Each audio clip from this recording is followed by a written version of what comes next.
చిన్నప్పుడు పుస్తకాల్లో చదువుకునే వాళ్ళం కదా. అక్కడ ఓ కోట ఉందంట, అందులో దయ్యం ఉందంట, బ్రహ్మ రాక్షసుడు వచ్చి మనుషులను తినేస్తాడంట అని. అచ్చంగా అలాంటి కథల నుంచి స్ఫూర్తి పొంది రాసుకున్న సినిమా కథనే రాకాస.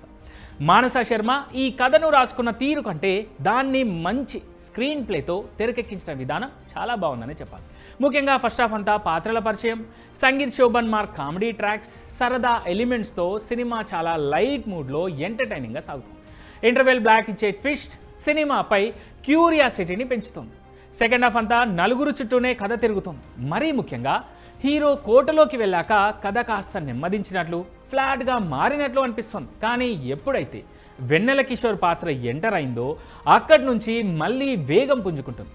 ఇక గెటప్ సీను ఎంట్రీతో వచ్చే కామెడీ సీన్స్ సినిమాను మళ్ళీ ట్రాక్లోకి తెస్తాయి. అయితే క్లైమాక్స్ని ఎవరు ఊహించని విధంగా ఎమోషనల్ అండ్ డ్రామాతో బాగా ముగించారు డైరెక్టర్ మానస. ఫ్లాష్ బ్యాక్ సీన్స్ కూడా బాగానే ఉన్నాయి.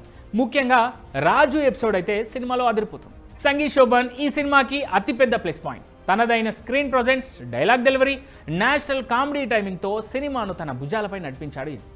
కథలో కీలక మలుపుకు కారణమయ్యే పాత్రలో తన పరిధి మేర చక్కగా నటించింది heroine Nayana Sarika. Vennela Kishore and Getup Seenu second హాఫ్లో వీళ్ళ కామెడీ టైమింగ్ సినిమాకి ప్రాణం పోస్తుంది.